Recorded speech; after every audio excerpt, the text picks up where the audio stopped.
पूर्ति और पवन अपने नए घर की पूजा के लिए हवन में बैठ गए थे। पंडित जी गणेश पूजा करने के बाद मंत्रोच्चारित करते हुए हवन कुंड प्रज्वलित कर रहे थे, किंतु लकड़ियां आगे नहीं पकड़ रही थी। कई बार प्रयास करने के बाद आखिर हवन कुंड में अग्नि प्रज्वलित हुई और इसी के साथ हवन शुरू हो गया। अचानक ही उन्हें अंदर के कमरे से किसी के दरवाजा पीटने की आवाज सुनाई देने लगी। आवाज लगातार बढ़ती ही जा रही थी। जब काफी देर तक वही आवाज सुनाई पड़ती रही तो पंडित जी अपनी पूजा बीच में रोककर बोले, लगता है कोई अंदर कमरे में बंद हो गया है, आप जाकर दरवाजा खोल दीजिए। हाँ, लेकिन घर में तो हम 4 लोगों के अलावा कोई है ही नहीं। हम तीनों यहाँ बैठे हैं और हमारी बेटी संजू सामने झूला झूल रही है। पूर्ति ने खिड़की से बाहर झूला झूलती संजू की ओर इशारा करके कहा। पूर्ति की बात सुनकर पंडित जी फिर से मंत्र पढ़ने लगे और एक बार फिर से दरवाजा खटखटाने की आवाज आने लगती है। साथ ही किसी के रोने की आवाज भी सुनाई दे रही थी। मेरे कहने से आप एक बार देख आइए, कोई तो जरूर अंदर है, ये मेरा वहम नहीं हो सकता। पंडित जी की बात सच्ची थी। दरवाजे पीटने की आवाज तो लगातार उसे भी सुनाई पड़ रही थी। इसीलिए वो उठकर अंदर गई और सभी कमरों का दरवाजा खोलकर चेक करने लगी। पवन, तीनों कमरे चेक कर लिए, कोई नहीं है। छोड़ो भी, कोई पड़ोस में शोर कर रहा होगा, तुम पूजा में बैठो। पवन के कहने से पूर्ति फिर से पूजा में बैठ जाती है। पूजा खत्म होने के बाद, बेटा थोड़ा सावधान रहना, आपके साथ छोटा बच्चा है और ये घर मुझे कुछ ठीक नहीं लग रहा। इतने सालों में कभी किसी के यहाँ मैंने इतने अपशकुन एक साथ होते नहीं देखे। आपका नारियल, यहाँ तक कि गंगा जल भी काला और बदबूदार हो गया था। जब मैं पूजा का जल आपके घर में छिड़क रहा था तो एक कमरे में मुझे करंट जैसा झटका महसूस हुआ। मुझे तो लगता है जरूर इस घर में कोई नकारात्मक ऊर्जा है। देखिए पंडित जी, हम पूजा पाठ में तो मानते हैं, लेकिन प्लीज इस तरह का वहम मत डालिए मेरी पत्नी के दिमाग में।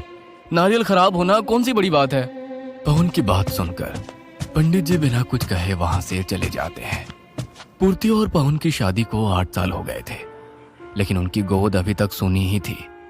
अपनी सूनी गोद को भरने के लिए उन्होंने शेल्टर होम से एक बच्चा गोद लेने का मन बना लिया था। पूर्ति और पवन जब शेल्टर होम पहुंचे तो वहां की मैनेजर ने उन्हें बारी बारी से सभी बच्चों से मिलवा दिया। मैडम, बाकी के सभी बच्चे तो खेल कूद रहे हैं, लेकिन ये बच्ची इतनी गुमसुम क्यों है? उसने अपने माँ बाप को अपनी आंखों के सामने मरते हुए देखा है। जब से यहाँ आई है ऐसी ही है, शायद ये ट्रॉमा में है। पवन, देखो ना, इस नन्ही सी बच्ची ने छोटी सी उम्र में कितना बड़ा दुख सहा है। हम इसे ले चलते हैं, हमारे साथ रहेगी तो शायद नॉर्मल हो जाएगी।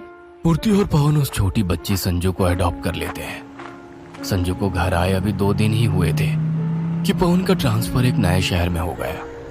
नए शहर में आकर पवन ने एक मकान किराए पर ले लिया था। पवन, नया मकान है और हमारी बेटी भी अभी अभी घर आई है। क्यों ना इस मौके पर हम एक पूजा रखवा लें, घर की शुद्धि भी हो जाएगी और संजू को भगवान का आशीर्वाद भी मिल जाएगा। पूर्ति ने घर में पूजा रखवा तो ली थी, लेकिन पूजा वाले दिन से ही घर में कुछ ना कुछ अजीब हो रहा था। संजू भी अभी तक किसी से सहज नहीं हुई थी। वो पूरा दिन ना तो हंसती ना बातें करती, बस बाहर गार्डन में झूले पर झूलती रहती। पवन, हम संजू को संभाल तो पाएंगे ना? वो तो बिल्कुल बात ही नहीं करती है, कुछ भी कहो तो बस घूरती रहती है। उसे कुछ नए कपड़े, खिलौने, चॉकलेट वगैरह दिलाकर लाओ, धीरे धीरे वो सामान्य होने लगेगी, चिंता मत करो। अगले दिन, संजू बेटा, आपके लिए चॉकलेट केक बनाया है, आपको पसंद है ना? खून। क्या बोल रही हो? कहाँ है खून? खून। पूर्ति घबराकर केक की तरफ देखती है। केक के ऊपर चॉकलेट की जगह खून की परत जमी थी।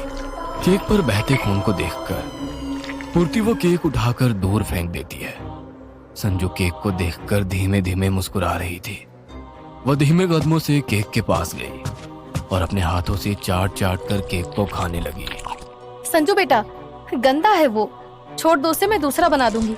पूर्ति की बात सुने बिना संजू जमीन पर पड़ा हुआ केक मजे से खा रही थी। केक के अंदर गंदे पीले कीड़े चलते हुए दिखाई दे रहे थे, जिन्हें संजू बड़े चाव से खाए जा रही थी। यह सब देखकर पूर्ति को उल्टी जैसा महसूस होने लगा और उसने घबराते हुए पवन को फोन लगाया। पवन, कुछ बहुत अजीब हो रहा है इस घर में। मुझे बहुत डर लग रहा है पवन। मैंने खुद संजू के लिए चॉकलेट केक